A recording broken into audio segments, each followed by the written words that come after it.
Hello, fabulous TAs. Struggling to keep a child with ADHD focused and on task? Wondering how to manage their energy without disrupting the whole classroom? Looking for simple strategies that really work to support their learning and behaviour? Great, because in this video, we'll explore 5 practical strategies that you can use to help students with ADHD stay focused and manage their behaviour effectively. Each strategy includes actionable tips to help you feel prepared and confident in your approach. Here we go. Focused ADHD strategy 1. Create a structured and predictable environment. Students with ADHD often benefit from consistency and clear routines. Providing a structured environment helps them feel secure and minimises distractions. Here are 3 ways that you can do this. Use visual timetables. Display a visual schedule with symbols or pictures to help the child anticipate what's coming next. Give advance warnings. Let the child know ahead of time when a transition or change is about to happen. So, for instance, in 5 minutes, we'll tidy up and move to reading time. Break tasks into steps. Simplify instructions into manageable chunks to prevent overwhelm and maintain focus. So it's all about making things smaller and more simple. Focused ADHD strategy 2. Provide movement opportunities. Children with ADHD often struggle to sit still for long periods. Incorporating movement into their day can help channel their energy and productivity. Here are 3 ways that you can do this. Offer brain breaks. Allow short, structured breaks for physical activity, such as stretching, walking, or jumping. Use fidget tools. If your school allows, provide sensory friendly items like stress balls or fidget spinners to help them release energy without disrupting others. Assign active roles. Give the child tasks that require movement, such as handing out papers or tidying a shelf. When I was supporting a child with ADHD, he very much enjoyed just going out into the playground for 5 minutes just to run around it. We did that at the end of sort of 10 or 15 minutes of focused work. He knew that he would get that time, and that worked well for him. But it is a matter of working out what works well for the student that you are supporting. Focused ADHD strategy 3. Support focus and attention. Maintaining focus can be a significant challenge for students with ADHD, but small adjustments can help them stay engaged in learning activities. Here are 3 ways that you can do this. Minimize distractions. Seat the child in a quieter part of the classroom, away from windows, doors, or high traffic areas.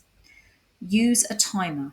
Help the child stay on track by setting a timer for short, focused work, so periods of like 10 to 15 minutes. Provide frequent feedback. Offer immediate praise or gentle redirection to help the child stay motivated and on task. Now, I know in a classroom it's you're going to think it's impossible to find a quiet area, but if you have a table that's in the corner of the room or just facing the back of the class, and the student faces that way, so they're not facing towards all the children in the class, have nothing on the wall immediately in front of them, and frame this as their quiet space to help them focus, not as any form of punishment, because it isn't a punishment, it is purely to help them work. If it helps, they can have ear defenders to cut down the noise as well. And coupled with all the other strategies, the movement breaks, this can really you can really help a child to see how these strategies are helping them, because the more work they get done, the better they're going to feel, and and the better you're going to feel because you're going to be successful. So it's worth just trying to tweak the classroom to accommodate a quieter area. Focused ADHD strategy 4: teach self-regulation strategies.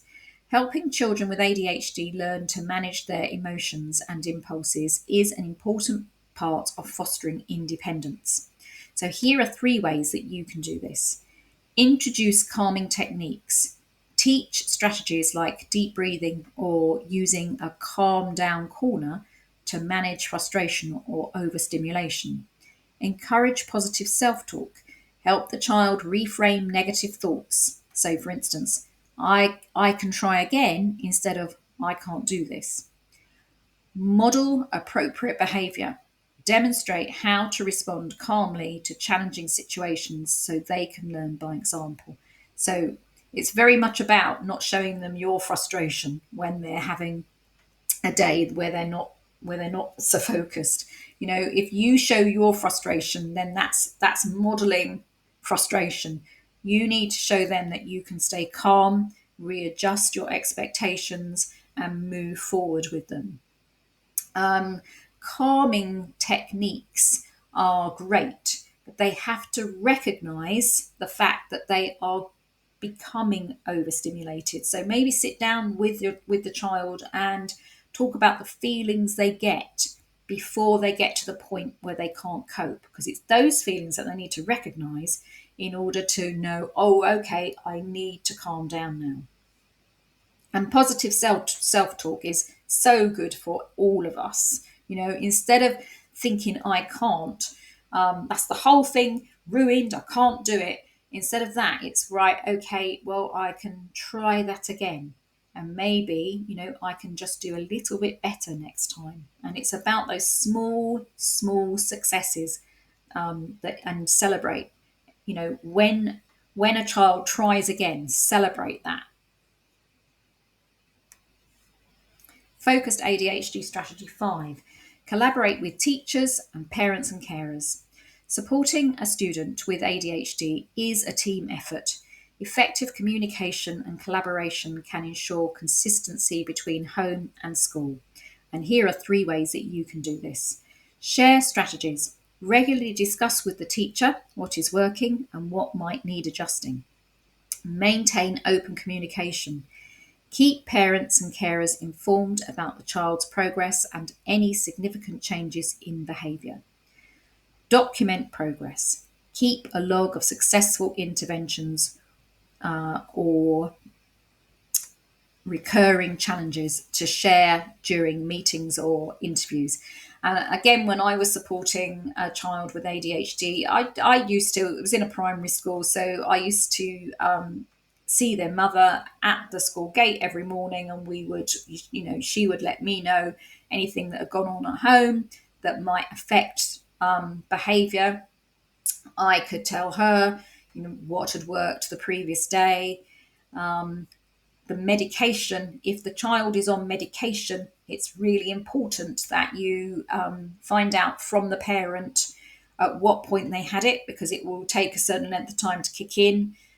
Sometimes the child that I was supporting would refuse the medication initially, or in the morning at home, or there might be a bit of an upset at home which has delayed the medication, or the medication might have been given earlier, which means that the focus would kick in a bit earlier. So knowing about that is really, really important as well.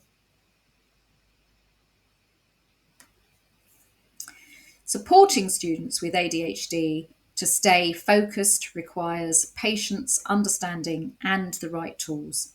Positive reinforcement is one of the most powerful techniques you can add to your toolkit, not just for ADHD students, but for creating a supportive and motivating environment for the whole class. So, if you'd like to learn 5 practical ways to use positive reinforcement effectively, check out my next video: Behaviour Management, Positive Reinforcement Strategies that really work. It's full of actionable tips that will help you encourage good behaviour and build confidence in every student. Click to watch it now and take your behaviour management skills to the next level.